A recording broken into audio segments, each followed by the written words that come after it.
আমার মনে হয় প্রত্যেকটা ফ্যামিলিতেই একটা করে বিষধর সাপ থাকে। আর এই সাপগুলোর কাজ কি বলেন তো? বাড়িতে অন্যান্য যে ভালো সদস্য থাকে তাদের কানে অনবরত বিষ ঢালা। হ্যালো এভরিওয়ান, আসসালামু আলাইকুম। আজকে আমি গরুর মাংস রান্না করব। তো এখানে আমি গরুর মাংস নিয়েছি 1 কেজি পরিমাণে। গরুর মাংসটা একদমই টাটকা ফ্রেশ ছিল। দেখবেন ফ্রিজে রাখার মাংস আর একদম বাজার থেকে টাটকা মাংস রান্না করার ভিতরে কিন্তু অনেক পার্থক্য আছে। টাটকা মাংসের টেস্ট সবসময় কিন্তু একটু বেশি আসে। তো মাংসগুলো খুব ভালো করে একটা একটা করে পরিষ্কার করে ধুয়ে আমি একটা ঝুড়িতে রেখেছি, যেন পানিটা খুব ভালো করে ঝরে যায়। এখন আমার কাজ হবে এই মাংস কিন্তু আমরা সকলেই রান্না করতে পারি। এক একজন এক এক প্রসেসিংয়ে মাংস রান্না করে। আজকে আমি এই মাংস রান্না করাটা দেখাবো ব্যাচেলার ভাই ও যারা নতুন বিবাহিত তাদের জন্য, একদম সিম্পলভাবে রান্না করার জন্য এখানে আমি নিয়েছি আদা, রসুন, পেঁয়াজ, জিরা একসঙ্গে আমি ব্লেন্ডারে ব্লেন্ড করেছিলাম। চাইলে আপনারা এক এক করে পাটায় বেটেও দিতে পারেন।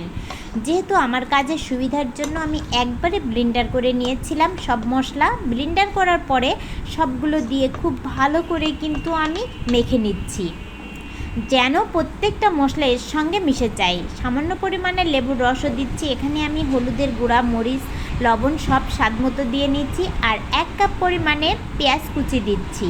এত সিম্পল সহজভাবে রান্না দেখাবো আজকে। এখানে দারচিনি, লবঙ্গ, তেজপাতা দিয়ে নিচ্ছি। এই সিম্পলভাবে কিন্তু রান্না আপনারা সকলেই কিন্তু জেনে থাকেন, কিন্তু অনেকে অনেক প্রসেসিংয়ে রান্না করেন। সয়াবিন তেল দিয়ে নিচ্ছি, নেওয়ার পরে খুব ভালো করে কিন্তু নাড়াচাড়া করছি। আমার ইউটিউব চ্যানেলটি Nahid moms kitchen and blog এখনও পর্যন্ত যারা সাবস্ক্রাইব করেননি, আশা করি একটা সাবস্ক্রাইব করবেন। আর যারা সাবস্ক্রাইব করেছেন তাদের আমার পক্ষ থেকে অনেক অনেক ভালোবাসা রইল। আর অবশ্যই ফ্রেন্ডস ও ফ্যামিলির মধ্যে শেয়ার করতে ভুলবেন না।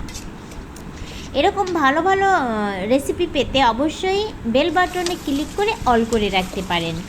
এরপরে আমি মাংসগুলো ভালো করে কিন্তু যে পানিটি বের হয়েছিল ওই পানি থেকে তারপরে পানি শুকানোর পর আমি কিছু গরম পানি অ্যাড করেছিলাম, তো ওটা স্কিপ হয়ে গেছে। তারপরে আমার মাংসের কালারটা কেমন হয়েছে বলুন তো?